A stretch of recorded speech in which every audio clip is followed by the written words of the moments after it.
ఎందుకంటేనండి, నేను నిన్ను బాగా ప్రేమించానని చెప్పేసి ఈ లోకంలో కొంతమంది ఏం చేస్తుంటారు, నీ కోసం చచ్చిపోతున్నానంటారు. ప్రేమేనంటారా అది? బాగా వినండి. ఒక అమ్మాయి దక్కలేదని, ఒక అబ్బాయి దక్కలేదని అంటే వీళ్ళు ఎలా ప్రేమిస్తున్నారని అంటే, నేను ప్రేమిస్తే ఖచ్చితంగా నాకు దక్కాలే, నా సొంతం అవ్వాలి. దాన్ని స్వార్థం అంటారేమో కదా. దాన్ని ప్రేమ ఎట్లా అంటారు? అది ఖచ్చితంగా స్వార్థమే కదా. నాకు దక్కనిది ఇంకెవరికి దక్కకూడదు అని అనుకునేవాడు ఇంకొకడు. లేదంటే నాకు దక్కలేదు కాబట్టి ఇక నేను ఉండను, ప్రేమకు ఆ ప్రేమ కోసం అని చెప్పేసి నేను త్యాగం చేస్తున్నానని చెప్పేసి తనను తాను చచ్చిపోతుంటాడు, ఆత్మహత్య చేసుకుంటుంటాడు. అంటే తన శరీరాన్ని అప్పగిస్తున్నట్టే కదా. అంటే శరీరాన్ని అప్పగించడం ఆ ప్రేమ. నిజంగాండి క్రైస్తవ్యం అనేటటువంటిది ఏమిటి ఈ ప్రపంచానికి అర్థమయ్యే విధంగా చెప్పాలి అని అంటే, ఈ క్రైస్తవ్యం అనేటటువంటిది దేవుడు స్థాపించిన ట్రైనింగ్ సెంటర్. దేవుడు స్థాపించిన ట్రైనింగ్ సెంటర్ ఇది. ఏ ట్రైనింగ్ సెంటర్ అయ్యానంటే, హౌ టు లవ్, ఎలా ప్రేమించాలి, ప్రేమించటం ఎలాగో నేర్పించేటటువంటి ఒక అద్భుతమైన ట్రైనింగ్ సెంటర్. దేవుడు స్థాపించిన ట్రైనింగ్ సెంటరే ఈ క్రైస్తవ్యం.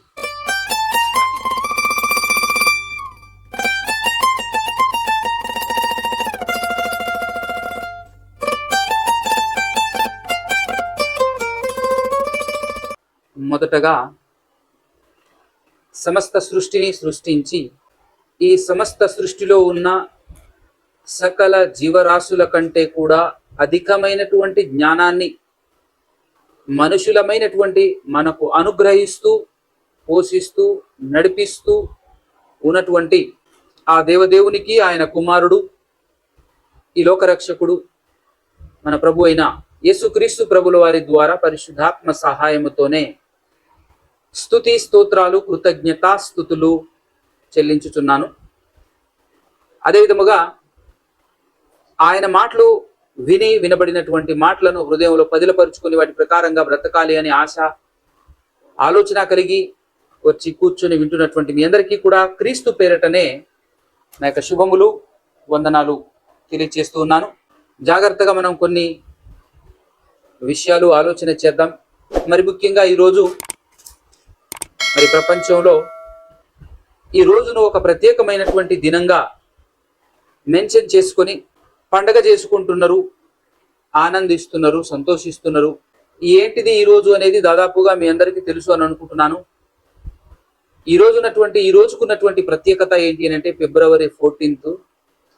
ఈ ఫిబ్రవరి 14 ఏమిటి అని అంటే ప్రేమికుల దినోత్సవం, ప్రేమికుల రోజు అనేటటువంటి విధంగా దీన్ని ప్రతిష్ఠ చేసేశారు. ఈ రోజుని ఫిబ్రవరి 14 ప్రతి సంవత్సరం ఫిబ్రవరి 14కి ప్రేమికుల రోజుగా పిలుచుకొని మేము ప్రేమిస్తున్నాం అనే ఆలోచనలోను భ్రమలోను ఉన్నటువంటి వాళ్ళందరూ కూడా వాళ్ళకు తోచింది నచ్చింది ఏదో చేసేసుకుంటుంటారు, ఏదో చేస్తూ ఉంటుంటారు. కానీ బాధాకరమైనటువంటి విషయం ఏమిటి అని అంటే, ప్రేమ అనేటటువంటి ఈ 2 అక్షరాల పదం కనీసం దీని నిర్వచనం కూడా ఈరోజు ప్రపంచానికి తెలియకపోవటమే బాధాకరం. ప్రేమ అనేటటువంటి 2 అక్షరాల పదం వెనకాల ఉన్నటువంటి కనీసం దాని యొక్క అర్థం, నిర్వచనం ఏంటో కూడా తెలియనటువంటి వారు ఈ పదాన్ని ఈరోజు ప్రపంచంలో ఎలా వాడుకుంటున్నారు అని అంటే, ఎక్కువగా డబ్బులు సంపాదించాలి అని అంటే ఎక్కువగా డబ్బులు సంపాదించడానికి ఉపయోగపడేటటువంటి ఒక పరికరంగా ఈ పదాన్ని వాడుతున్నారు. ఎవరు ఇంత ఘోరంగా దీన్ని వాడుతున్నది అని అంటే, ఇండస్ట్రీ కాని ఇండస్ట్రీ ఒకటి ఉంది. ఇండస్ట్రీ అని అంటే ఏదైనా ఒక మెటీరియల్ని తయారు చేసేది, జనాలకు ఉపయోగపడేటటువంటి మెటీరియల్ని నిర్మించేటటువంటి ఫ్యాక్టరీనో లేకపోతే అలాంటి వాటిని ఇండస్ట్రీ అనేటటువంటి పదంతో పిలుస్తుంటారు. కానీ ఈరోజు సాతాను సమాజముగా మారి ప్రపంచాన్ని ప్రభావితం చేస్తూ దేవునిలో నుండి లేదంటే మంచిలో నుంచి తొలగించటానికి, మంచిలో నుంచి తొలగిస్తున్నామా, మంచిని గురించి మంచినే ఒక హేళనగా, మంచిని ఒక హాస్యాస్పదముగా వాడుతున్నామా అనేటటువంటి ఆ స్పృహ కూడా లేకుండా బ్రతుకుతున్నటువంటి వాళ్ళే సినీ మీడియా, సినిమాలు తీసుకుంటూ బ్రతుకుతున్నటువంటి వారు వాళ్ళు ఏమంటున్నారంటే సినీ ఇండస్ట్రీ అని మాట్లాడుతున్నారు. ఇలాంటి సినీ ఇండస్ట్రీ అని మాట్లాడుతున్నటువంటి వాళ్ళు చేస్తున్నటువంటి పని ఏంటంటే ప్రేమ అనేటటువంటి పదాన్ని బిజినెస్ చేస్తున్నటువంటి వారు వీళ్ళు.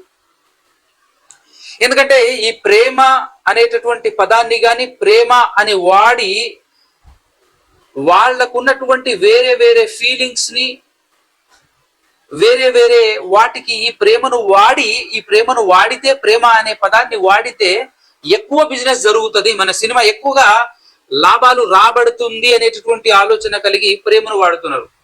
నిజానికి ప్రేమ అనేటటువంటి పదానికి అర్థం కోట్లు కోట్లు ఆ పదాన్ని లేదంటే ఆ ప్రేమను అడ్డం పెట్టుకొని, ప్రేమ అనేటటువంటి పదాన్ని అడ్డం పెట్టుకొని కోట్లు కోట్లు సంపాదిస్తున్నటువంటి వాళ్లకు కూడా తెలియదు ప్రేమ అనేటటువంటి మాటకు అర్థం. తెలియకపోయినప్పటికీ కూడా ఆ పదాన్ని వాడుతున్నారు. చూడండి, మన సమాజంలో కూడా మనం ఆలోచన చేస్తే ప్రేమను విరివిగా వాడుతూ ఉంటారు.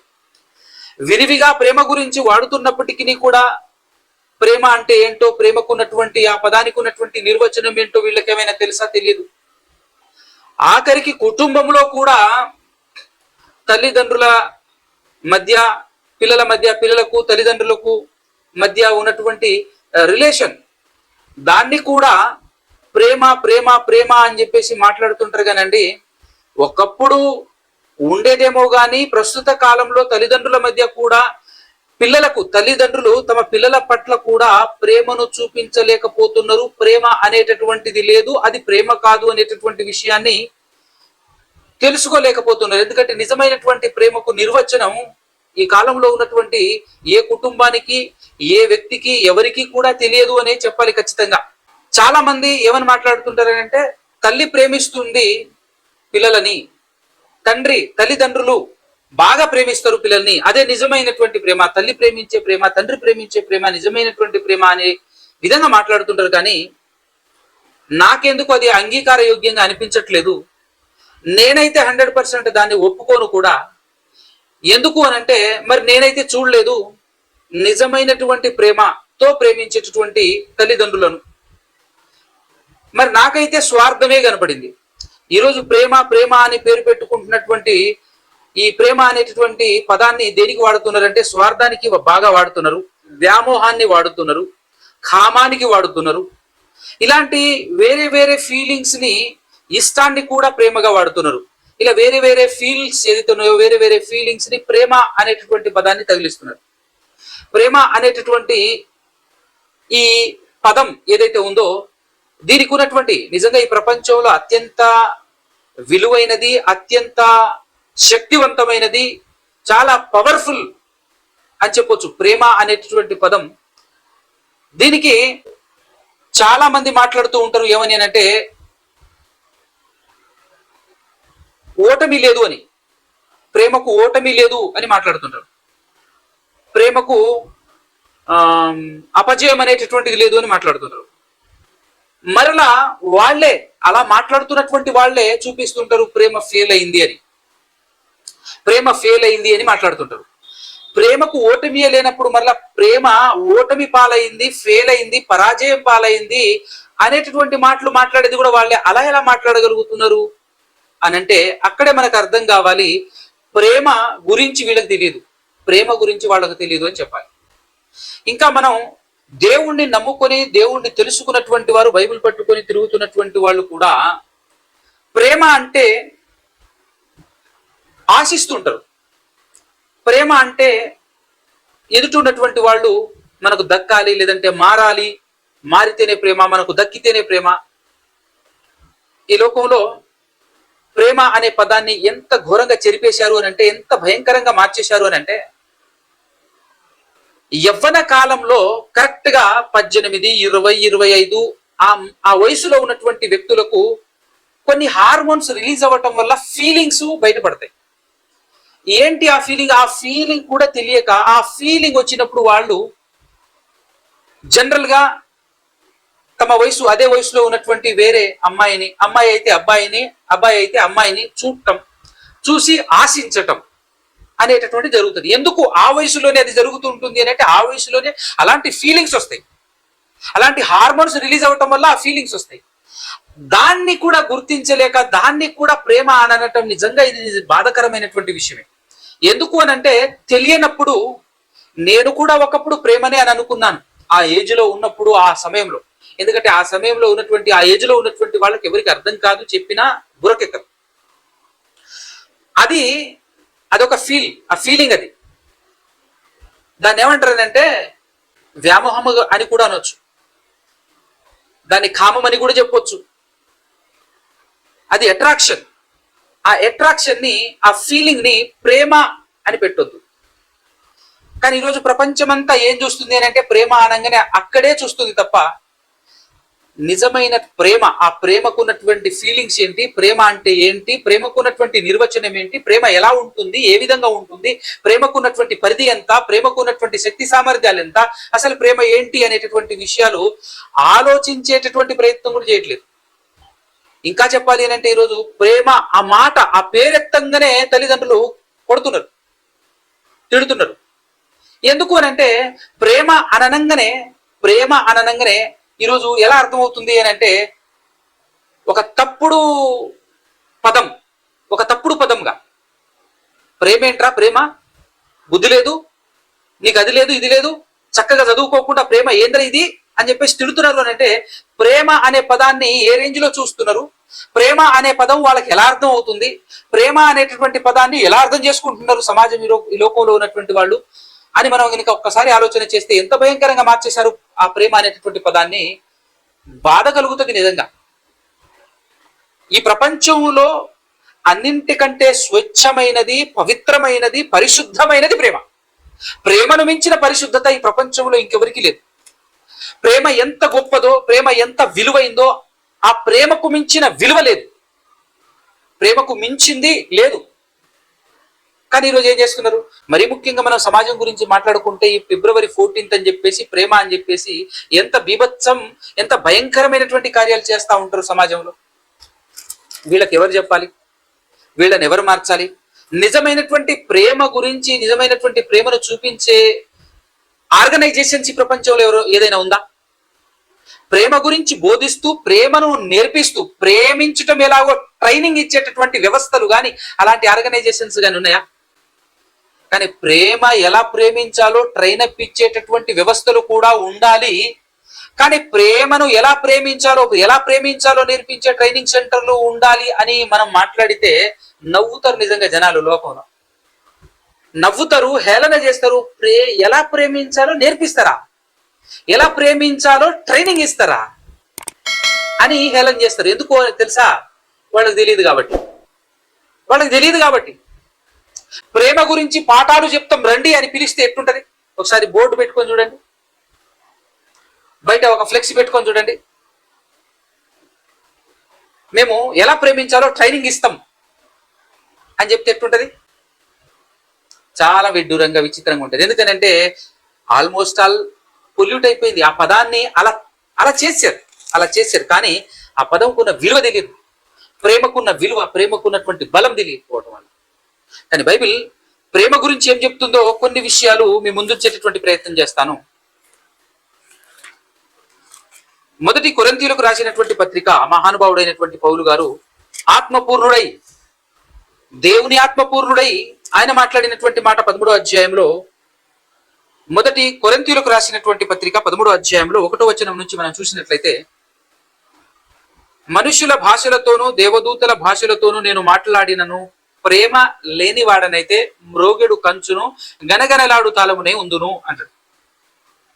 అంటే ఈ పదం కూడా అర్థం కాలేదు, ఈ వచనం కూడా అర్థం కాలేదనుకోండి. లోకంలో మనుషుల భాషలతోనూ దేవదూతల భాషలతోనూ నేను మాట్లాడినను, జ్ఞాన ప్రదర్శన చేసినను, ప్రేమ లేనివాడనైతే, ప్రేమ అనేటటువంటి నా దగ్గర లేకపోతే గనగనలాడు తాళమునై మ్రోగెడు కంచునై ఉందును అని చెప్తున్నాడు. మొదటి మాట. రెండో మాట ఏంటంటే, ప్రవచించు కృపావరము కలిగి మర్మములన్నీయు జ్ఞానమంతయు ఎరిగిన వాడనైనను, కొండలను పెక్కిలింపగల పరిపూర్ణ విశ్వాసము గల వాడనైనను ప్రేమ లేని వాడనైతే నేను వ్యర్థుడను. వ్యర్థుడను అంటే ఇంగ్లీష్ లో చెప్తే బాగా అర్థమవుతుంది ఈ పదం. జ్ఞానం ఎంత విపరీతమైన జ్ఞానం, ప్రపంచంలోనే అతన్ని మించిన జ్ఞాని లేడు అనేంత గొప్ప జ్ఞానవంతుడు ఉంటే ఇలానే ఉంటాడేమో కాబోలు. ఎందుకంటే ఇక్కడ మాట్లాడబడినటువంటి మాటలు ప్రవచించు కృపావరము కలిగి మర్మములన్నీ, అంటే ఆయన తెలియదంటూ ఏమీ లేదు, మర్మములన్నీ జ్ఞానమంతయు ఎరిగిన వాడనైనను కొండలను పెక్కలింపగల పరిపూర్ణ విశ్వాసము గల వాడనైనను ప్రేమ అనేటటువంటిది లేకపోతే, ప్రేమ లేనివాడనైతే నేను వ్యర్థుడను అంటే వేస్ట్ గాని అని చెప్పేసి మాట్లాడుతుంది బైబిల్. అదే ప్రేమ గినక లేకపోతే ఎంత జ్ఞానం ఉన్నా, అన్ని తెలిసినా, ఆఖరికి విశ్వాస విషయానికి వస్తే పరిపూర్ణమైనటువంటి విశ్వాసం ఉన్నా కూడా ఉపయోగం లేదట. ఉన్నా కూడా నువ్వు వేస్ట్ గాడివే, ఉపయోగం లేనటువంటి వాడివే అని మాట్లాడుతుంది బైబిల్. తర్వాత 3వ వచనం, బీదల పోషణ కొరకు నా ఆస్తి అంతయు ఇచ్చినను కాల్చబడుటకు నా శరీరమును అప్పగించినను ప్రేమ లేని వాడనైతే నాకు ప్రయోజనమేమీ లేదు. బాగా వినండి, ఇక్కడ అద్భుతమైన మాట. బీదల కొరకు నా ఆస్తి అంతయు ఇచ్చినను అంటున్నాడు. అంటే మనం కూడా చాలా సార్లు ఈ ప్రేమను ఎలా వర్ణిస్తుంటాం, ఎలా నిర్వచిస్తుంటాం అని అంటే, నేను ప్రేమే లేకపోతే నీకు ఇన్ని చేస్తానా, ఇది ఇస్తానా, అది ఇస్తానా, ప్రేమ ఉంది కాబట్టే నీకు నేను ఇది ఇచ్చాను, ప్రేమ ఉంది కాబట్టే నీకు నేను అది చేశాను, ఇది చేశాను అని చాలా గిఫ్ట్లు ఇచ్చుకుంటూ, ఎందుకు గిఫ్ట్లు ఇస్తున్నావు అని అంటే ప్రేమిస్తున్నాను కాబట్టి గిఫ్ట్లు ఇస్తున్నాను. అంటే గిఫ్ట్లు ఇవ్వటం ప్రేమనా? ఏదైనా ఇవ్వటం ప్రేమ అని అనుకుంటే మనకు ప్రేమ అర్థం కాలేదు అని అర్థం చేసుకోవాలి. మనం అసలు ప్రేమ అనేది మనకు అర్థం కాలేదని అర్థం చేసుకోవాలి. ఎందుకంటే ఇక్కడ చెప్పబడినటువంటి మాట ఏంటంటే, బీదల పోషణ కొరకు నా ఆస్తి మొత్తం అంతయు ఇచ్చేసినను కాల్చబడుటకు నా శరీరమును అప్పగించినను ప్రేమ లేని వాడనైతే నాకు ప్రయోజనం ఏమీ లేదు అని. బాగా విందాం. ఇక్కడ నా శరీరము కాల్చబడుటకు నా శరీరమును అప్పగించినను ప్రేమ లేని వాడనైతే నాకు ప్రయోజనం ఏమీ లేదు అన్నాడు.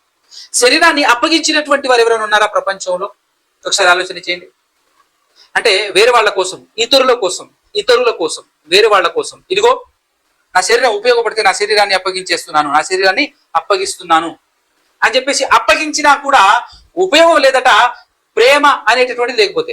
ఇప్పుడు శరీరాన్ని ఇతరుల కోసం అప్పగించినటువంటి వారు ఎవరైనా ఉన్నారా అని చెప్పేసి ఒకసారి ఆలోచన చేయండి. మీరు మనకు ఎవరైనా కనబడుతున్నారా అని అంటే, ఖచ్చితంగా మనందరికీ లోకంలో ఉన్నటువంటి వాళ్లకు కనబడినా కనబడకపోయినా ఒక క్రైస్తవుడు అనేటటువంటి వారికి కనబడేటటువంటి వ్యక్తి ఎవరు అని అంటే యేసుక్రీస్తు ప్రభుల వారు కనబడుతుంటారు. యేసుక్రీస్తు ప్రభుల వారు కనబడుతుంటాడు. ఏమని అని అంటే, తన శరీరాన్ని అప్పగించేశాడు. అప్పగించినటువంటి వ్యక్తి మన కోసం, ఈ ప్రపంచ ప్రజలందరి కొరకు అప్పగించినప్పటికీ కూడా ఆయనలో ప్రేమ లేకపోతే ఉపయోగం లేదు. అంతేనా కదా? ఆలోచించాలి ఖచ్చితంగా మనం. ఎందుకంటే రాయబడినటువంటి పదం కాల్చబడుటకు, కానీ కాల్చబడుటకు అని ఇక్కడ రాయబడి ఉంది. కానీ యేసుక్రీస్తు ప్రభువు వారు ఏమన్నా చేసుకోండి అని అప్పగించుకున్నాడు, తన శరీరాన్ని ఇచ్చేశాడు. కాల్చబడుటకు నా శరీరం అప్పగించినను ప్రేమ లేని వాడనైతే నాకు ప్రయోజనం ఏమీ లేదు అని మాట్లాడు. అంటే ప్రేమ లేకపోయినప్పటికీ కూడా శరీరాన్ని అప్పగించగలడా? ప్రేమ ఉంది కాబట్టి శరీరాన్ని అప్పగించాడు అనేటటువంటి కోణంలో కూడా మనం మాట్లాడుతూ ఉంటాం. అంత మాత్రమే కాకుండా షాకింగ్ ఏంటి అంటే, ఒక్కసారి యోహాను రాసినటువంటి పత్రికలో ఒక మాట ఉంటుంది, అదొకసారి మనం స్టడీ చేద్దాం ఈ సందర్భంలో. 3వ అధ్యాయము 16వ వచనం. ఆయన అంటే ఎవరు? ఇక్కడ యేసుక్రీస్తు ప్రభుల వారి గురించి మాట్లాడబడుతుంది. ఆయన మన నిమిత్తము తన ప్రాణము పెట్టెను గనుక దీని వలన ప్రేమ ఎట్టిదని తెలుసుకొనుచున్నాము. మనము కూడా సహోదరుల నిమిత్తము మన ప్రాణములను పెట్టబదులమై ఉన్నాము అన్నాడు. 16వ వచనం జాగ్రత్తగా ఆలోచన చేయాలి. ఆయన మన నిమిత్తము తన ప్రాణమును పెట్టెను. ప్రాణం అంటే శరీరం గురించి మనం మాట్లాడేటప్పుడు ఏం మాట్లాడతామనంటే, శరీరము ఆత్మ వేరు వేరు. శరీరం అనగా రక్త మాంసములే శరీరం. ఇంతకు ఇక్కడ ప్రాణం పెట్టాడు. ప్రాణం అంటే శరీరం, రక్తము, రక్త మాంసములు అని అంటాం. శరీరం గురించి రక్త మాంసములు అంటాం. రక్త మాంసములు అని అన్నప్పుడు రక్తం అంటేనే ప్రాణం అంటేనే రక్తం. అయితే మన కొరకు యేసుక్రీస్తు ప్రభువు వారు తన ప్రాణమును పెట్టాడు. అంటే శరీరం పెట్టాడు. శరీరం అనగా ప్రాణం, రక్తము, మాంసము రెండు ఉన్నాయి. సో తన శరీరాన్ని ఇచ్చేశాడు అని అంటే తన శరీరాన్ని అప్పగించినందుకు, తన ప్రాణాన్ని పెట్టినందుకు, తన ప్రాణాన్ని మన కొరకు ఇచ్చినందుకు ప్రేమ అంటే ఏంటో తెలియబడుతుంది ఇక్కడ అని అన్నాడు. కానీ అక్కడేమన్నారు, ఇక్కడ పౌలు గారు ఏమన్నారు, ఒకవేళ ప్రేమ లేకపోతే నువ్వు శరీరం ఇచ్చేసినా ఉపయోగం లేదు. ఏమన్నాడు ఇక్కడ, అప్పగించినను ప్రేమ లేని వాడనైతే నాకు ప్రయోజనమేమీ లేదు, ప్రయోజనమేమీ లేదు.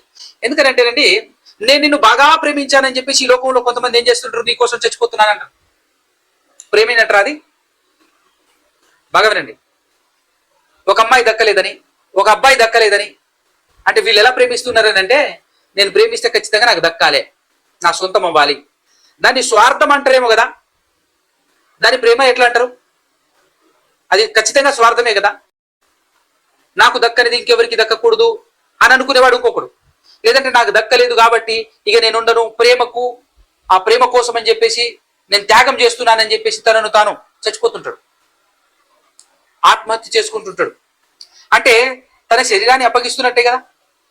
అంటే శరీరాన్ని అప్పగించడం ఆ ప్రేమ? శరీరాన్ని అప్పగించటమా? ఎందుకంటే ఇది మనకి ఇంకా క్లియర్ గా కరెక్ట్ గా అర్థం కావాలి. ఇక్కడ పత్రికలో యోహాను గారు రాస్తున్నటువంటి మాట 16వ వచనంలో, ఆయన మన నిమిత్తం ప్రాణం పెట్టాడు గనుక దీని వలన ప్రేమ ఎట్టిదనేది తెలుసుకొనుచున్నాము అన్నాడు. సో ఇదిగో నీ కోసం నేను ప్రాణం పెడుతున్నాను అని ఈరోజు చాలా మంది చచ్చిపోతున్నారు. ఏంటి, నువ్వు దక్కలేదని, నువ్వు నాకు దక్కలేదని చెప్పేసి, ప్రేమ ఫెయిల్ అయిందని చెప్పేసి మాట్లాడుతూ ఇదిగో నేను చచ్చిపోతున్నాను. అదే నా ప్రేమ? ఒకసారి ఆలోచన చేయండి. ఒరిజినల్ గా ప్రేమకు ఉన్నటువంటి నిర్వచనం ఏమిటి? ఈ ప్రపంచానికి తెలియచెప్పాల్సినటువంటి బాధ్యత, నిజంగా చెప్తున్నాను, ఒక్క క్రైస్తవుడు, నిజమైనటువంటి క్రైస్తవునికి మాత్రమే ఉంది ఈ బాధ్యత. ఇంకా చెప్పాలి అని అంటే, ఇక్కడ మనకు అర్థం కావాల్సిన అసలు సిసలైనటువంటి పాయింట్ ఉంది. కేవలం ఇక్కడ ఉన్నటువంటి రాయబడినటువంటి పదంలో యేసుక్రీస్తు ప్రభువు వారు మన కోసం ప్రాణం పెట్టాడు గనుక అందులోనే ప్రేమ ఉంది, అక్కడే ప్రేమ ఉంది అని రాయబడినప్పటికీ ఇందులో మనకు అర్థం కావాల్సినటువంటి ఒక అద్భుతమైనటువంటి మర్మం ఉంది. దేవుడు ఈ ప్రపంచంలో 2000 సంవత్సరాల క్రితం యేసుక్రీస్తు ప్రభువు వారిని పంపించి తన ద్వారా స్థాపించినటువంటి ఒక ఆర్గనైజేషన్, ఒక వ్యవస్థ, ఒక ఉద్యమం ఏంటి అని అంటే క్రైస్తవ్యం. నిజంగాండి, క్రైస్తవ్యం అనేటటువంటిది ఏమిటి? ఈ ప్రపంచానికి అర్థమయ్యే విధంగా చెప్పాలి అని అంటే, ఈ క్రైస్తవ్యం అనేటటువంటిది దేవుడు స్థాపించిన ట్రైనింగ్ సెంటర్. ఇది ఏ ట్రైనింగ్ సెంటర్ అయ్యానంటే, హౌ టు లవ్, ఎలా ప్రేమించాలి, ప్రేమించటం ఎలాగో నేర్పించేటటువంటి ఒక అద్భుతమైన ట్రైనింగ్ సెంటర్. దేవుడు స్థాపించిన ట్రైనింగ్ సెంటరే ఈ క్రైస్తవ్యం.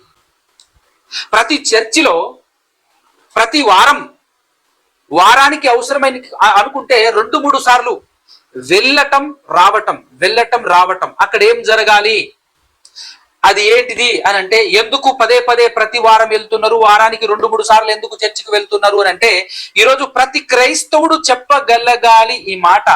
నిజంగా ఇదే చెప్పాలండి. ట్రైనింగ్ తీసుకుంటున్నాం, మేము ట్రైనింగ్ తీసుకుంటున్నాం, ప్రేమించటం ఎలాగో ట్రైనింగ్ తీసుకుంటున్నాం అని చెప్పాలి ఖచ్చితంగా. ఇందులో ఉన్నటువంటి మాట ఏంటంటే, ఈ మాట 16వ వచనం, మొదటి యోహాను పత్రిక 3వ అధ్యాయం 16వ వచనంలో ఉన్నటువంటి మాట మనకు పరిపూర్ణంగా అర్థం కావాలి. పరిపూర్ణంగా అర్థం కావడం కోసం మాట చెప్తాను మీకు. నిజమైనటువంటి క్రైస్తవ్యం ట్రైనింగ్ సెంటర్ అని చెప్పాను కదా, దానికి ఒక మాట చూపిస్తాను మీకు. యోహాను గారు సువార్త కూడా, ఒక సువార్త పుస్తకం కూడా రాశారు. ఆ సువార్త పుస్తకం ఒక్కసారి 13వ అధ్యాయము తెరిచి చూసినట్లయితే, యోహాను సువార్త 13వ అధ్యాయం. ఇక్కడ ఒక మాట చెప్తాను. ఈ లోకంలో చాలా మంది ప్రేమించాము, మాకు దక్కలేదు కాబట్టి ప్రేమ ఫెయిల్ అయ్యింది అని మాట్లాడుతున్నారు. అది తప్పు. ప్రేమ ఫెయిల్ అవ్వదు అని అన్నప్పుడు మళ్ళీ ఫెయిల్ అయింది అని మాట్లాడటం తప్పు. అలా మాట్లాడుతున్నారంటే ప్రేమ పట్ల అవగాహన మనకు లేదని మనకు అర్థం కావాలి. ప్రేమ గురించి మనకు అవగాహన లేదని అర్థం కావాలి. ఇప్పుడు ఫర్ ఎగ్జాంపుల్గా యేసుక్రీస్తు ప్రభుల వారు తనతో పాటు ఉన్నటువంటి 12 మంది శిష్యులను ప్రేమించాడా లేదా? 100% ప్రేమించాడు. 100% ప్రేమించాడు అని చెప్పడానికి ఇక్కడ 13వ అధ్యాయంలో 1వ వచనం చూస్తే మనకు అర్థమవుతుంది. తాను ఈ లోకము నుండి తండ్రి యొద్దకు వెళ్ళవలసిన గడియ వచ్చెనని యేసు పస్కా పండుగకు ముందే ఎరిగిన వాడై లోకములోనున్న తన వారిని ప్రేమించి వారిని అంతము వరకు ప్రేమించను. అంతము వరకు ప్రేమించను అని అన్నప్పుడు అంతము వరకు అనేటటువంటి పదం పైన 2 అనే సంఖ్య ఉంది. ఫుట్ నోట్లో ఏముంది అంటే సంపూర్ణముగా అనుంది. సంపూర్ణముగా అనుంది అంటే సంపూర్ణముగా 100% ప్రేమించాడు శిష్యులనందరినీ. ఇప్పుడు శిష్యులందరినీ 100%గా ప్రేమించినప్పటికీ అందులో ఒక శిష్యుడు మిస్ అయ్యాడు, ఒక శిష్యుడు దొరకలేదు. సో ఇప్పుడు యేసుక్రీస్తు ప్రభుల వారి ప్రేమ లేదంటే ఫెయిల్ అయింది, ప్రేమ ఫెయిల్ అయింది, ప్రేమించటంలో ఫెయిల్ అయ్యాడు అని కానీ ప్రేమ ఫెయిల్ అయింది అని కానీ మాట్లాడవచ్చా? ఆలోచన చేయండి. ఒక వ్యక్తి దక్కకపోతే ప్రేమ ఫెయిల్ అయింది అని అనటం తప్పు. ఎందుకంటే ఇక్కడ మనకు ప్రేమకు ఉన్నటువంటి అవగాహన మనకు లేదు. ప్రేమ అంటే ఏంటో మనకు తెలియదు. ఇక్కడ యేసుక్రీస్తు ప్రభుల వారు ఫెయిల్ అవ్వలేదు అని మనకు అర్థం కావాలి. అదే ఈరోజు నా పాఠం యొక్క సారాంశం. అంత మాత్రమే కాకుండా నిజమైనటువంటి ప్రేమ ఏంటో కూడా ఈ ప్రపంచానికి మనం తెలియచేయాలి అంటే ఫస్ట్ మనకు అర్థం కావాలి. నిజమైనటువంటి ప్రేమ ఏంటో మనకు అర్థం కావాలి. చూద్దాం ఒకసారి. ఇదే 13వ అధ్యాయము 13వ అధ్యాయంలో 34, 35 వచనాలు తెరిచి చూడండి ఒకసారి. యేసుక్రీస్తు ప్రభుల వారే మాట్లాడుతున్నారు. మీరు ఒకరినొకరు ప్రేమింపవలెనని మీకు కొత్త ఆజ్ఞ ఇచ్చుచున్నాను. ఒకరిని ఒకరు, ఓన్లీ ఫలానా అమ్మాయిని, ఓన్లీ ఫలానా అబ్బాయిని, ఓన్లీ నా గర్భాన పుట్టిన నా కుమారుణ్ణి, ఓన్లీ నా గర్భాన పుట్టిన నా కుమార్తెని, ఓన్లీ మా నాన్నని, ఓన్లీ మా అమ్మని మాత్రమే నేను ప్రేమిస్తా. అది కాదు ప్రేమ. అది ప్రేమే కాదు, దాన్ని స్వార్థం అంటారు. 100% రాసుకోండి. దట్ ఈజ్ ఓన్లీ స్వార్థం. యేసుక్రీస్తు ప్రభుల వారు తన దగ్గరికి తన తల్లి తన సహోదరులు వచ్చారు అనే మాట వినబడిన వెంటనే ఆయన చెప్పిన మాట గుర్తుకు రావాలి. ఆయనలో స్వార్థం లేదు, ప్రేమ మాత్రమే ఉందన్న సంగతి మనకు అర్థం కావాలి. మనమైతే మిగతా వాళ్ళందరికంటే ఎక్కువగా మన తల్లిదండ్రులను లేదంటే మన సహోదరులను, మన గర్భాన పుట్టిన మన పిల్లల్ని ప్రేమిస్తాం. కానీ యేసుక్రీస్తు ప్రభుల వారు అన్న మాట మనకు గుర్తుండాలి. ఆ మాటను ఒకసారి హృదయంలో పదిలపరచుకోండి, గుర్తుపెట్టుకొని చదవండి. ఇక్కడ మీరు ఒకరినొకరు ప్రేమింపవలెనని మీకు కొత్త ఆజ్ఞ ఇచ్చుచున్నాను. నేను మిమ్మును ప్రేమించినట్టే మీరును ఒకరినొకరు ప్రేమింపవలెను అనేటటువంటి మాట. నేను మిమ్మల్ని ఎలా ప్రేమించాను? మా అమ్మని ఏమైనా మీకంటే ఎక్కువగా ప్రేమించానా? నా తోడబుట్టినటువంటి సహోదరులు ఉన్నారు, వాళ్ళను మీకంటే ఎక్కువగా ప్రేమించానా? ఏం చెప్పాడు ఒక్కసారి ఆలోచన చేసుకోండి. మత్తయి సువార్త అనుకుంటాను, ఒక్కసారి తెరిచి చూడండి ఆ మాట, ఆ సందర్భం. ఏం చెప్పాడు యేసుక్రీస్తు ప్రభుల వారు? 12వ అధ్యాయం మత్తయి సువార్త 46 నుంచి. ఆయన జన సమూహములతో ఇంకా మాట్లాడుచుండగా ఇదిగో ఆయన తల్లియు సహోదరులను ఆయనతో మాటలాడగోరుచు వెలుపల నిలిచి ఉండిరి. అప్పుడు ఒకడు ఇదిగో నీ తల్లియు నీ సహోదరులను నీతో మాటలాడవలనని వెలుపల నిలిచి ఉన్నారని ఆయనతో చెప్పాను. అందుకు ఆయన తనతో ఈ సంగతి చెప్పిన వాడిని చూచి నా తల్లి ఎవరు, నా సహోదరులు ఎవరు అని ఆయన అడిగితే ఆయన నిజంగా బిక్కచచ్చిపోయినాలే, సైలెంట్ అయిపోయాను. లేదు ఇట్లా అడుగుతున్నాడు నేను ఎవరు అని చెప్పి తన శిష్యుల వైపు చెయ్యి చాచి ఇదిగో నా తల్లియు నా సహోదరులను పరలోకమందున్న నా తండ్రి చిత్తము చొప్పున చేయువాడే నా సహోదరుడును నా సహోదరియు నా తల్లియు నేను. ఎంత గొప్ప మాట చెప్పారు చూడండి. అంటే ఆయన దృష్టిలో ఎవరు ప్రత్యేకం కాదు, తన తల్లి ప్రత్యేకం కాదు, తన తోడబుట్టిన సహోదరులు ప్రత్యేకం కాదు, ఇంకెవ్వరూ ప్రత్యేకం కాదు. అంటే ఆయనలో అసలు స్వార్థం అనేటటువంటిది లేదు. అందుకోసమే చెప్పాను నేను, ఈరోజు తల్లిదండ్రులు కుటుంబాలలో చూస్తున్నది ప్రేమ కాదు, స్వార్థం మాత్రమే. తల్లి తన కుమారుణ్ణి తన కుమార్తెను విపరీతంగా ప్రేమిస్తుంది, తప్పు. విపరీతంగా స్వార్థం చూపిస్తుంది, ప్రేమిస్తుంది అనకూడదు. అది ప్రేమ కాదు. నిజమైన ప్రేమ తెలుసుకోవాలి ఈరోజు. ప్రతి తల్లి తెలుసుకోవాలి అని అంటే చెప్పాల్సిన బాధ్యత మన మీదనే ఉంది. ప్రతి ఒక్కరు తెలుసుకోవాలి. ఇక్కడ 35వ వచనం చూడండి, 13వ అధ్యాయంలో యోహాను సువార్తలో 35వ వచనం, మీరు ఒకని ఎడల ఒకడు అన్నాడా? తండ్రి తన కుమారుడిని, కుమారుడు తన తండ్రిని, తల్లి తన కూతుర్ని లేదా తన కొడుకుని అని ఏమనుందా? ఏముంది? మీరు ఒకని ఎడల ఒకడు ప్రేమ గలవారైన ఎడల అన్నాడు. ఎడల అనే మాటకు అర్థం ఏంటి? వేరే ఆప్షన్ లేదు, వేరే ఆప్షన్ లేదు. అదనమాట. ఇలా ప్రేమించిన ఎడల దీన్ని బట్టి, బాగా వినండి, దీన్ని బట్టి మీరు నా శిష్యులని అందరూ తెలుసుకొందురు. నేను అందరూ తెలుసుకొందురు అంటే యేసుక్రీస్తు శిష్యులు అంటే ఎవరు? వాళ్ళు వాళ్ళేనండి, క్రైస్తవులు. వాళ్ళే క్రైస్తవులు. ఎవరయ్యా క్రైస్తవులు అని అంటే ఎవరైతే ఒకరినొకరు ప్రేమించుకుంటారో, ఒకరినొకరు ప్రేమిస్తూ ఉంటారో. ఎలా ప్రేమించాలి? యేసు ప్రభు మనల్ని ప్రేమించినట్టు, యేసు ప్రభు మనల్ని ప్రేమించినట్టు మనం ప్రేమించగలిగిన నాడు అప్పుడు మనం క్రీస్తు శిష్యులు, అప్పుడు మనం క్రైస్తవులు. అప్పుడు మాత్రమే దీనిని బట్టి మీరు నా శిష్యులని అందరూ తెలుసుకొందురు అని. అంటే ఇప్పుడు చెప్పండి, క్రైస్తవ్యం అనేటటువంటిది ట్రైనింగ్ సెంటర్ కాదా? చర్చి ఏంటది? చర్చి ఏంటిదది అని అంటే ఈరోజు ఎలా తయారైంది? ఒక్కొక్క చర్చి ఎలా ఉంది? ప్రేమను నేర్పించే కేంద్రం. నిజంగా చెప్పాలి అంటే ఆ చర్చి పైన ఒక బోర్డు పెట్టుకోవాలి, ప్రతి ఒక్కరు పెట్టాలి ఆ బోర్డు. లవ్ ట్రైనింగ్ సెంటర్ అది. హౌ టు లవ్, ఎలా ప్రేమించాలో ట్రైనింగ్ ఇక్కడ ఇవ్వబడుతుంది. ప్రేమించటం ఎలాగో నేర్పించే కేంద్రంగా ఉండాలి ప్రతి చర్చి. నిజానికి దానిని బట్టే మీరు నా శిష్యులు.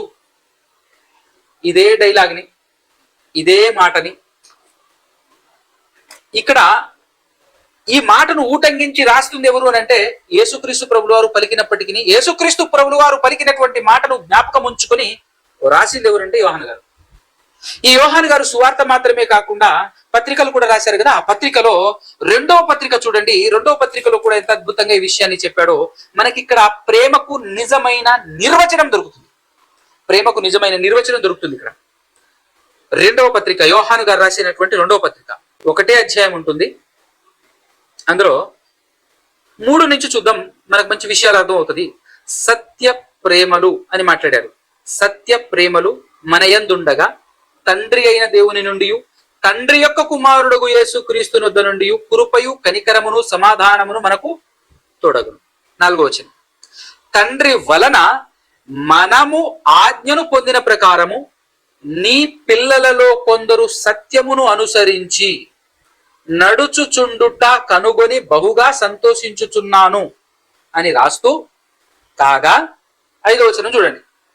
అమ్మా, క్రొత్త ఆజ్ఞ నీకు వ్రాసినట్టు కాదు గాని, అక్కడ కూడా యేసుక్రీస్తు ప్రభువులు ఏమన్నారు? క్రొత్త ఆజ్ఞ మీకు వ్రాయిచున్నాను, ఇచ్చుచున్నాను అన్నాడు. ఇక్కడ క్రొత్త ఆజ్ఞ నీకు వ్రాసినట్టు కాదు గాని మొదట నుండి మనకు కలిగిన ఆజ్ఞనే వ్రాయుచు మనము, బాగా వినండి మాట, మనము ఒకరినొకరు ప్రేమింపవలెనని, మనము ఒకరినొకరము ప్రేమింపవలెనని నిన్ను వేడుకొనుచున్నాను, నిన్ను వేడుకొనుచున్నాను.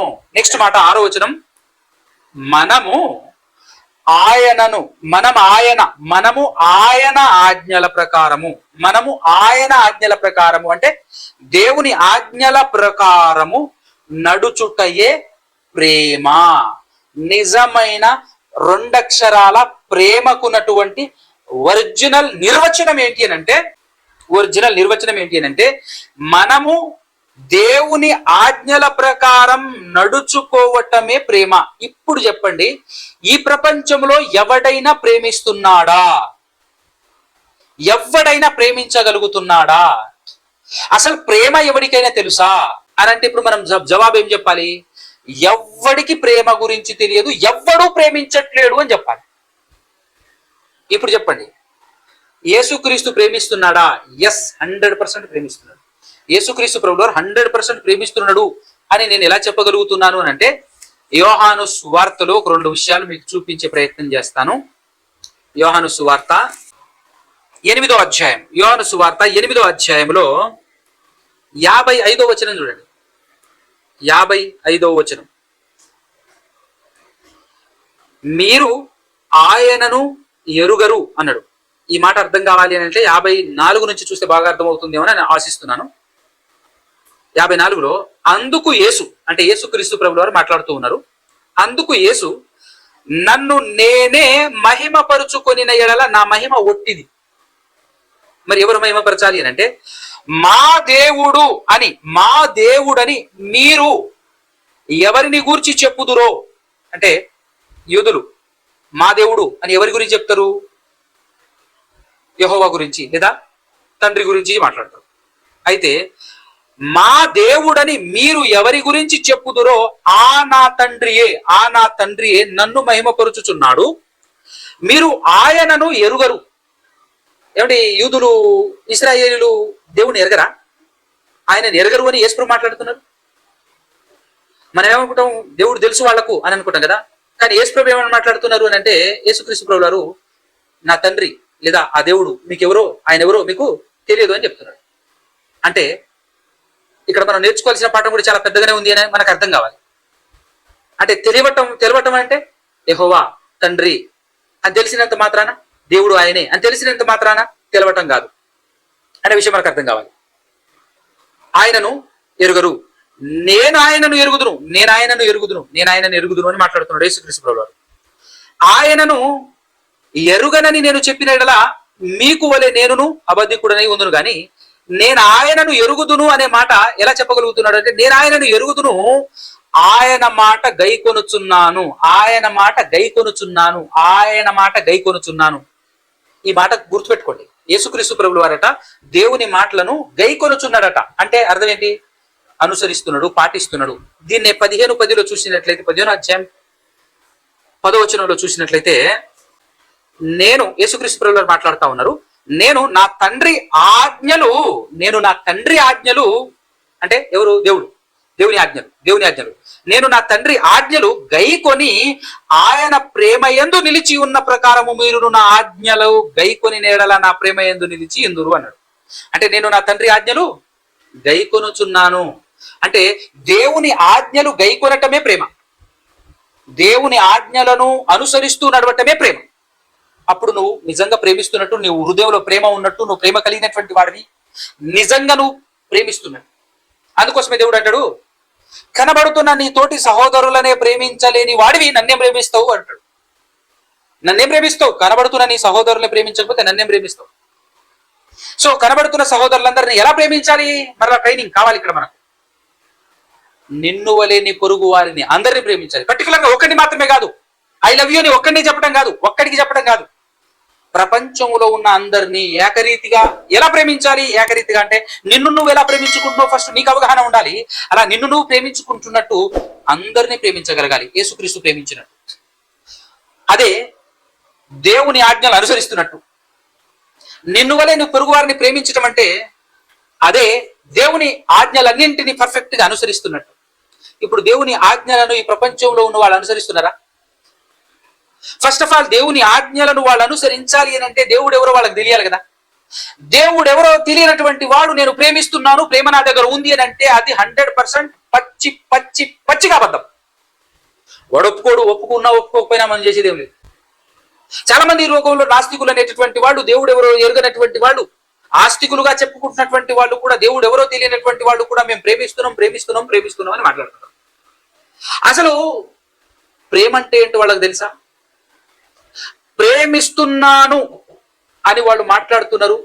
మాట్లాడి ప్రేమిస్తున్నానని చెప్పేసి ఇదిగో ఇలా అలా అని చెప్పేసి ఏవేవో చెప్పి నిరూపిస్తున్నారు నా దగ్గర ప్రేమ ఉందని. కానీ దేవుడు ఎవరో తెలియకపోతే నీ దగ్గర ప్రేమ ఉన్నట్టా లేనట్టా? అసలు ప్రేమకున్నటువంటి ఒరిజినల్ నిర్వచనం ఏంటి అని అంటే దేవుని మాటల ప్రకారంగా దేవుడు, ఎందుకంటే ఈ సృష్టిని సృష్టించిన సృష్టికర్త, ఈ సృష్టిలో సమస్తం నీ కొరకు నిర్మించిన సృష్టికర్త, ఇందులో నిన్ను నన్ను మనందరినీ ఉంచినటువంటి సృష్టికర్త, ఈ గాలిని భూతాలను నిర్మించినటువంటి సృష్టికర్త, ఆ సృష్టికర్త నియమావళి, ఆ సృష్టికర్త నియమ నిబంధనలు, ఆ సృష్టికర్త విధించిన విధి దాన్ని అనుసరించి బ్రతకటమే నాన్న ప్రేమ. అది నిజమైనటువంటి ప్రేమ. కానీ ఈరోజు ఆ దేవుడు ఎవరో, దేవుడే లేడన్న వాడి దగ్గర ప్రేమ ఉంటుందా? ప్రేమ లేదు. ఏదో బతుకుతుంటాడు అంతే, ఏదో బ్రతుకుతుంటాడు. ఇంకా చెప్పాలి అని అంటే, దేవుణ్ణి నమ్ముకున్నామని చెప్పుకుంటున్నటువంటి మనలో ఉందా ప్రేమ? నిజంగా మన హృదయాల్లో ఉందా ప్రేమ? ప్రేమ ఉంటే, నిజంగా ప్రేమ ఉంటే, ప్రేమ కలిగిన వాడు ఎలా ఉంటాడు అని అంటే, ఎవరిని చూపించాలంటే వన్ అండ్ ఓన్లీ యేసు ప్రభును తప్ప ఇంకెవరిని చూపించడానికి వీల్లేదు. యేసు ప్రభును మాత్రమే చూపించాలి ప్రేమ కలిగినటువంటి వాడు ఎవరైనా ఉన్నారు అంటే. ఎందుకనంటే ఆయన చెప్తాడు, నాలో పాపముందని మీలో స్థాపించగలిగే వాడెవడైనా ఉన్నాడా అంటాడు. ఇంతకు పాపం అంటే, పాపం అంటే ఏంటో తెలియాలన్నా కూడా, పాపం అంటే ఏంటంటే దేవుని మాటలకు వ్యతిరేకంగా బ్రతకటం, దేవుని మాటలకు విరుద్ధంగా జీవించటమే పాపం. ఆయన ఆజ్ఞలను గైకొనటం ప్రేమ అయితే, ఆయన ఆజ్ఞలను అతిక్రమించటమే పాపం. చూసారా? పాపానికి వ్యతిరేక పదం చెప్పమనంటే ఏం చెప్పాలి మనం? ప్రేమ అనే చెప్పాలి. ఎందుకు అనంటే దేవుని ఆజ్ఞలను అనుసరించటం ప్రేమ, దేవుని ఆజ్ఞలను అనుసరించకపోవటం పాపం. కాబట్టి ఈరోజు క్రీస్తుని నమ్ముకున్నాం మనం, దేవుణ్ణి తెలుసుకున్నాం మనం, దేవుణ్ణి ఎరిగాం అని చెబుతున్నటువంటి మనం ప్రేమ కలిగినటువంటి వారమేనా? ప్రపంచానికి ఎలాగో తెలియదు. పాపం తెలియక వెర్రి చేష్టలు చేస్తుంది. ఫిబ్రవరి 14 ప్రేమికుల దినోత్సవం, ప్రేమ కోసం అని చెప్పేసి ఈ రోజు ఈ దినం ఉంది అని చెప్పేసి మాట్లాడతారు.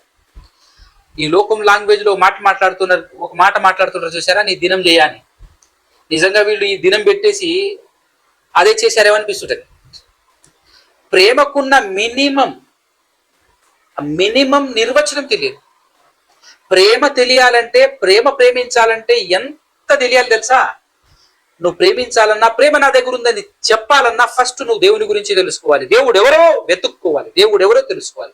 తెలుసుకొని ఆ దేవుడు ఈ సృష్టిని ఎందుకు సృష్టించాడో, సృష్టించిన సృష్టికర్త అయిన దేవుడు ఎలాంటి నియమావళి పెట్టాడో, ఎలాంటి విధి విధించాడో, ఆ విధిని తూచా తప్పకుండా పాటిస్తూ బ్రతకటమే ప్రేమ, నిజమైన ఒరిజినల్ ప్రేమ. ఇప్పుడు ఇక్కడ మనకు ఒకటి అర్థం కావాలి. నేను నా భార్యను ప్రేమిస్తున్నాను, అబద్ధం. నువ్వు దేవుని ఆజ్ఞలను పర్ఫెక్ట్ గా అనుసరిస్తూ బ్రతికితేనే నేను నా భార్యను ప్రేమిస్తూగలిగాను. నువ్వు దేవుని ఆజ్ఞలను పర్ఫెక్ట్ గా ఆ ఆజ్ఞలను అనుసరించి గైకొని బ్రతుకుతుంటేనే చెప్పాలి నేను నా భర్తను ప్రేమిస్తున్నానని చెప్పగలగాలి. అప్పుడు ఆ మాట రైట్ అవుతుంది. నేను మా నాన్నను ప్రేమిస్తున్నాను, నేను నా కుమార్తెను ప్రేమిస్తున్నాను, నేను నా కొడుకుని ప్రేమిస్తున్నాను, నా తల్లిని ప్రేమిస్తున్నాను అని నువ్వు చెప్పగలగాలి. ఆ మాటలో నిజం ఉండాలి అని అంటే ఫస్ట్ నువ్వు చేయాల్సిన వర్క్ ఏంటో తెలుసా? నువ్వు దేవుని ఆజ్ఞలను అనుసరించి బ్రతకాలి, దేవుని ఆజ్ఞలను అనుసరిస్తూ బ్రతకాలి. అందుకోసం ఇప్పుడు యేసుక్రీస్తు ప్రభుల వారు ఇదిగో నిన్ను ప్రేమించి నీ కోసం నా శరీరాన్ని ఇచ్చాను అని అంటే ఫస్ట్ యేసుక్రీస్తు ప్రభుల వారు ఏం చేయాలి? దేవుని ఆజ్ఞలను అనుసరించాలి. అనుసరిస్తున్నాడా లేదా? 100% తూచా తప్పకుండా అనుసరిస్తూ, దేవుని ఆజ్ఞలను అనుసరిస్తూ తన శరీరాన్ని మన కొరకు అప్పగించాడు గనుక అది ప్రేమ. గనుక అందులో ప్రేమ ఉంది. గనుక దాన్ని బట్టి ప్రేమ అంటే ఏంటో తెలుసుకొనుచున్నాము అని యోహాను గారు తన పత్రికలో 3:16 చెప్పాడు, మొదటి పత్రికలో. ఆ మాటలో ఉన్న అర్థం, పరమార్థం అంతుంది. ఎందుకంటే ఈ లోకంలో చాలా మంది నా శరీరాన్ని ఇచ్చేసాను ఇచ్చేవాళ్ళు కూడా ఉంటారు చాలా మంది. నా పిల్లల కోసం బలి అంటే కొంతమంది త్యాగం చేస్తుంటారు. అట్లాంటి పెద్ద పెద్ద త్యాగాలు, కళ్ళు దానం చేయటం అంటే కళ్ళు ఇచ్చేయటం, గుండె ఇచ్చేయటం, కిడ్నీలు ఇచ్చేయటం. నేను చచ్చిపోయినా పర్లేదు, నా కుమారుడు బ్రతకాలి, అదే ప్రేమ అని అనుకుంటే కరెక్ట్ కాదు. ఎవడు ఒప్పుకున్నా ఒప్పుకోకపోయినా ఇది వాస్తవం, నిజం, సత్యం. ఇదే నిజమైన ప్రేమ. ఎందుకనంటే మనల్ని పరిపాలిస్తున్న అసలు శిష్యులైన రాజు ఒక ఆయన ఉన్నాడు. ఆయనే దేవుడు, నిరంతరం రాజు. అందరి లెక్క జనాల మీద పడి, తోటి సహోదరుల మీద పడి భయపెట్టో లేకపోతే ఏదో రిక్వెస్ట్ చేసో ఓట్లు అడుక్కునో గెలిచి పెద్దవాడై రాజుగా పరిపాలన చేస్తున్నటువంటి రాజు కాదు ఆయన. సృష్టినంతటిని తానే నిర్మించుకొని, మనుషులందరినీ నిర్మించుకొని పరిపాలిస్తున్నటువంటి రాజు ఆయన. సో ఆయన పరిపాలన విధానం వేరే ఉంటుంది. ఆయన పరిపాలన విధానం, ఆయన పెట్టినటువంటి రూల్స్, ఆయన విధించినటువంటి విధి ఏదైతే ఉందో ఆ విధిని అనుసరించి బ్రతకటమే ప్రేమ. అంతే. అందుకోసమే ఆయన మాటే సత్యం, ఆయన మాటే వేదం, ఆయన మాటే న్యాయం. ఆయన దగ్గర అన్యాయం ఉండటం అసాధ్యం. ఆయన ఏం చేసినా కూడా అదే ప్రేమ, అదే సత్యం, అదే ప్రేమ, అదే సత్యం. పాత నిబంధన గ్రంథం చదివి చాలా మంది అపార్థం చేసుకుంటుంటారు. దేవుణ్ణే తప్పు పట్టే కార్యక్రమం చేపడతా ఉంటారు. ఎంత అమాయకులనంటే అసలు నువ్వేంటి, నీ కెపాబిలిటీ ఏంటి, నీ గతి ఏంటి, నీ ఉనికి ఏంటి, నువ్వు ఎవరిని తప్పు పట్టాలి, ఎవరిని తప్పు పడుతున్నావు, ఎవరిని తప్పు పట్టగలవు? తోటి సహోదరులనే తప్పు పట్టలేవు. ఎందుకనంటే నీలో కూడా బోలెడనుంటాయి. అలాంటిది నువ్వు సృష్టికర్త అయిన దేవునిలో తప్పు చూడగలవా, తప్పు వెతకగలవా, తప్పును చూపించగలవా? అదే విపరీతం. అంటే ఆయన నిన్ను చంపటము ప్రేమే, నిన్ను బ్రతికించటము ప్రేమే, ఏమి చేసినా ప్రేమే, ఏమి చేసినా అది న్యాయమే. అది అర్థం కావాలి, అది అర్థం కావాలి. దానికి ఒక చిన్న ఎగ్జాంపుల్ చెప్పేసి పాఠం ముగించేస్తాను. ఎగ్జాంపుల్ అర్థం కావటం కోసం, ఒక పల్లి తోట మీరు చూసే ఉంటారు. పల్లీలు శనక్కాయలు అంటారు కదా, ఆ పల్లీల తోట వేసినటువంటి యజమాని ఉంటాడు. ఎగ్జాంపుల్ ఏంటి అని అంటే, యజమాని దేవుడు, భక్తులందరూ ఎవరు అని అంటే ఆ చెట్లన్నీ పల్లి చెట్లు, తోటలో ఉన్న పల్లి చెట్లు. ఎందుకనంటే దేవుడు అనగానే మనకి ఎట్లా అర్థమవుతాడంటేనండి, మనమే ఒక నిర్వచనం ఇచ్చేసుకుంటాం అనమాట. దేవుడు అనగానే మనల్ని ఏది చేయడు, మనం ఎన్ని చేసినా ఏమి చేయడు, మనం ఏమడిగినా ఇస్తాడు. ఇవ్వాలంతే, ఇవ్వకపోతే దేవుడు అన్యాయిస్తాడు. మనం ఏం చేసినా ఏమనకూడదు, ఏమైనా అన్నాడు అనుకో అన్యాయిస్తాడు. ఎందుకంటే దేవుడు అనగానే ఇట్లుంటాడు అని ఆల్రెడీ ఫిక్స్ అయిపోతాం మనం. కాబట్టి ఇది తప్పు, ఇది తప్పు అని చెప్తుంటాం. నిన్ను ఏం చేసినా తప్పు కాదు, దేవుడు నిన్ను ఏమి చేసినా తప్పు కాదు అన్న సంగతి మనకు అర్థం కావాలి. ఆ రేంజ్ లో దేవుడు మనకు అర్థం కావాలి. దానికోసమే ఇక్కడ ఒక ఎగ్జాంపుల్ ఏంటి అని అంటే, ఆ చెట్లన్నీ మాట్లాడుకుంటున్నాయట. ఏమని మాట్లాడుకుంటున్నాయంటే, నిజంగా మన దేవుడు ఎంత గొప్పవాడు, మనం అడగకుండానే నీళ్ళు పోస్తున్నాడు, మనం అడగకుండానే మనకు కావాల్సిన యూరియా, మనకు కావాల్సినటువంటి ఆ దుక్కి మందు, మనకు కావాల్సినటువంటి వాటన్నిటిని ఇస్తున్నాడు. మనల్ని నాటడం మాత్రమే కాకుండా మనకు టైం టు టైం మనం అడగకుండానే నీళ్ళు పోస్తున్నాడు, యూరియా పోస్తున్నాడు. నిజంగా మన దేవుడు ఎంత మంచివాడు అని చెప్పేసి ఆ చెట్లు ఒక చెట్టు మాట్లాడుకుంటున్నాయట. ఎగ్జాంపుల్ అర్థం కావడం కోసం మాట్లాడుకుంటుంటే సడన్ గా తన ఇంటికి ఎవరో వచ్చారో, లేదంటే తనకి తినాలనిపించిందో ఒక చెట్టు పీకాడు అనమాట. ఒక చెట్టు పీకితే కింద విత్తులు ఉంటాయిగా, తినటానికి ఆ గింజలు ఉంటాయి, తినటానికి కానీ, లేదంటే వేరే వాళ్ళు ఎవరైనా వస్తే ఇదిగో తీసుకో అని చెప్పేసి ఇవ్వడానికి కానీ సరదాగా పీకాడు ఒక చెట్టు. ఇప్పుడు మిగతా చెట్లన్నీ మాట్లాడుకుంటున్నాయట, ఏబో ఈ చెట్టు ఏం పాపం చేసిందో, ఈ చెట్టును పీకేశాడు, వామ్మో దేవుడు నిజంగా మంచివాడే అన్నట్టవా, దేవుడు మంచివాడే అన్నట్టవా, నిజంగా మనల్ని కూడా పీకేస్తాడేమో, అసలు ఏంది దేవుడు ఇట్లా చేసిండు అట్లా చేసిండు అని చెప్పేసి మాట్లాడుకుంటారట వాళ్ళు. ఒకసారి ఆలోచన చేయండి ఎట్లుందో అది. అంటే ఈ లోకంలో అంటే వాటికి యజమానుడు అర్థం కాలేదు, ఎలాగో మనకు కూడా మన దేవుడు అర్థం కాలేదు. అలాగే అదే సమయంలో ఎట్ ఏ టైం ఒకటి కాదు 10 చెట్లు పీకినా, అన్ని చెట్లు పీకేసినా, కాలబెట్టేసినా, ఏం చేసినా న్యాయమే. ఎందుకంటే ఆ పంట మీద రైతుకు హక్కు ఉంది, పూర్తి ఇది ఉంది. దేవుణ్ణి పోల్చుకుంటే ఆ పంట మీద రైతు కంటే దేవునికి ఎక్కువ ఉంటుంది. అది ఎగ్జాంపుల్ మాత్రమే. ఆయన ఏం చేయగలడు, నీళ్లు పోస్తున్నాడు, అన్ని చేస్తున్నాడు, కానీ నీళ్లు ఈయన కాదుగా తయారు చేసింది, ఈయన కాదు కదా నీళ్లను, భూమిని తయారు చేసింది ఈయన కాదు కదా. కానీ సమస్తము తయారు చేసి సమస్తము నిర్మించినటువంటి దేవుడు, మరి ఆయనకి ఎంత హక్కు ఉండాలి? అందుకోసమే ఆయన ఏమి చేసినా న్యాయమే. తప్పు పడుతున్నావంటే పోయే కాలం దగ్గరకు వచ్చిందని అర్థం. నీ మెదడు పాడైపోయింది అని అర్థం, నీ మనసు పాడైపోయింది అని అర్థం. దేవుణ్ణి తప్పు పట్టుడు అని అంటే విపరీతవాదమే. అది తెలివి తక్కువ, అంతకు మించిన తెలివి తక్కువతనం ఇంకోటి లేదు. ఈ ప్రపంచంలో ఎవరైతే దేవుడిని తప్పు పట్టాలని, దేవుణ్ణి తప్పుగా చూపించాలని చెప్పేసి ఎవడైతే ప్రయత్నం చేస్తున్నాడో, వాణ్ణి మించిన దుర్మార్గుడు గాని, వాణ్ణి మించిన అజ్ఞాని, వాణ్ణి మించిన పిచ్చోడు కూడా ఉండడు. వాళ్ళకంటే రోడ్డు మతి స్థిమితం లేక తిరుగుతున్నాడు వాడు చాడబెట్టడు. వాళ్ళకంటే కూడా డేంజర్ వీళ్ళు అనమాట. అంటే వీళ్ళే నాశనం చేసుకునేటటువంటి ప్రయత్నం చేస్తున్నటువంటి పిచ్చోడు. కాబట్టి దేవుడు పర్ఫెక్ట్ గా అర్థం కావాలి. మనకు దేవుడు అర్థం కావాలి. దేవుణ్ణి అర్థం చేసుకొని, దేవుణ్ణి తెలుసుకొని, ఆయన పెట్టిన రూల్స్ అండ్ రెగ్యులేషన్స్ ప్రకారంగా ఆయన సృష్టిలో మనం బ్రతకటమే నిజమైన ప్రేమ. అదే ఒరిజినల్ ప్రేమ అన్నమాట. ఆ ప్రేమ కలిగినటువంటి వ్యక్తి యేసుక్రీస్తు ప్రభువు వారు. అలాంటి ప్రేమతో మనల్ని ప్రేమించి ఆ దేవుని చిత్తం కోసం, దేవుని మాట కోసం తన ప్రాణాన్ని పెట్టాడు మన నిమిత్తం.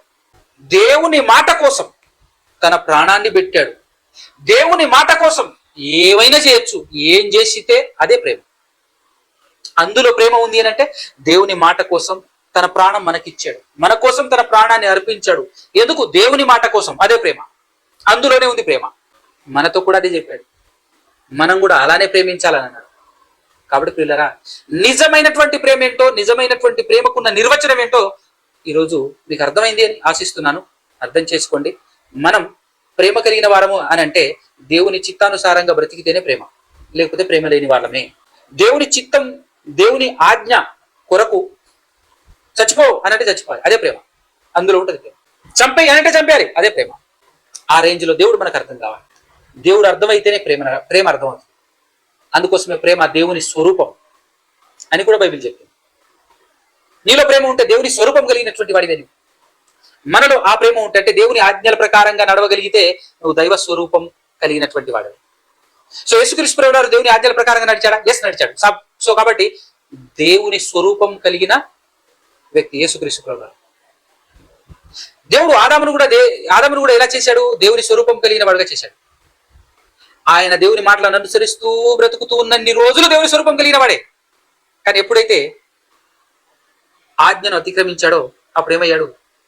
ప్రేమకు వ్యతిరేకం పదమేంటి? పాపం. అంటే దేవుని స్వరూపాన్ని కోల్పోయాడు, దేవుని స్వరూపాన్ని కోల్పోయాడు. కాబట్టి నిజమైనటువంటి ప్రేమ ఇది ఈ ప్రపంచానికి చెప్పాల్సినటువంటి బాధ్యత మన మీదనే ఉంది. మనం చెప్పాలి అంటే ఉట్టిగా చెప్తే ఉపయోగం ఉండదు, ఫలితం ఉండదు.